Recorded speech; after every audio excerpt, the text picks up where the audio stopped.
Hello, welcome mga pre sa aking mini vlog. So, ang video for today natin is fried centipede. So, yun nga guys, fried centipede. So, just relax and enjoy my video. Tara, panoorin na natin to. So, ayun nga mga pre. Si tatay, nagpupulot ng alupihan. So, ayan, iipon niya na sa kamay niya lang yung alupihan. No? Hindi kaya nangangagat yan. Nakakatakot hawakan yan eh. Yung ipis nga lang eh.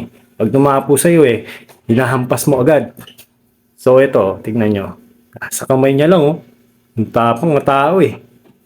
Kita-kita nyo naman yung kanyang Tapos ilagay niya sa balde and then kumuha siya ng mga pampalasa oh. Nilagay niya pa ng siling labuyo. Hindi ko lang alam kung ano yung nilagay niyang yung dilaw na yan. Ayan. Tapos, eto na. Nilagyan pa ng pampalasa. Alam ko buhay pa yan, mga pre. So, ayan, nilamas-lamas. Yan, nilamutan-lamutak muna, oh. Ang dami rin nilang nakuha, ba? O, yung iba, chinap-chap muna. Yung iba kasi buhay pa. Alam nyo naman yan, mga pre, pagka pinutol nyo yung centipede, hindi ka agad basta-basta namamatay yan. Buhay pa yan eh. O yan, tinikman pa ni tatay. Oh. Mukha daw masarap na.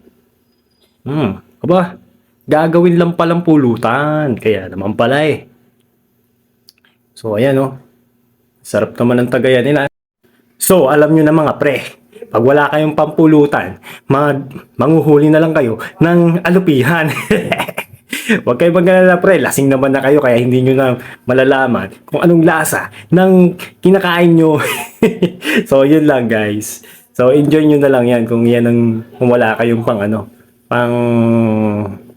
pampulutan. Tingnan nyo nga sila, oh, sarap na sarap oh. Grabe, no? Ayan oh, gumagalaw pa oh. Yum yum.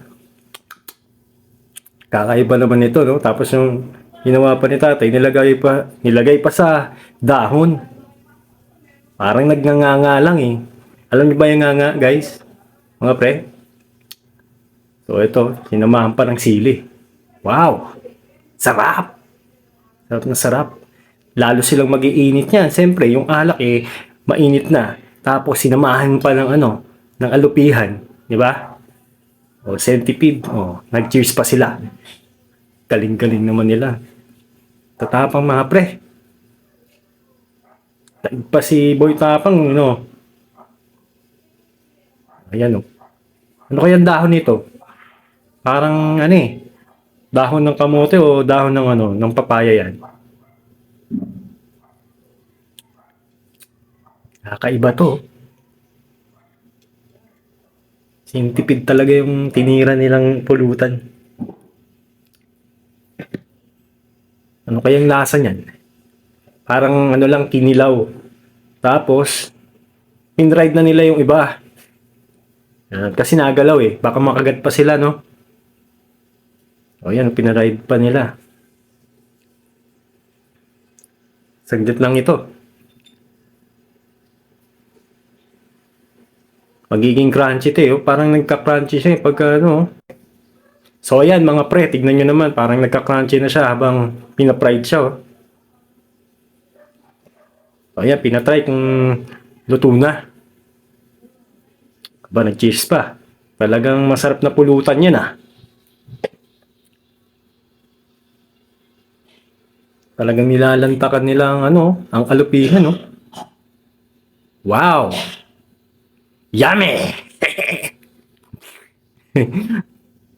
Hindi ko talaga Hindi ko lang alam kung kakayanin kung kumain ako ng ganyan. O yan na, natapos na. Nilapag na sa sa kinakainan nila. Tinitingnan nila kung buhay pa. So, yun lang mga pre. Thank you for watching. Sana nag-enjoy kayo sa ating video. Don't skip the ads mga pre para naman mahuli nyo yung isda. Thank you very much and see you in my next video.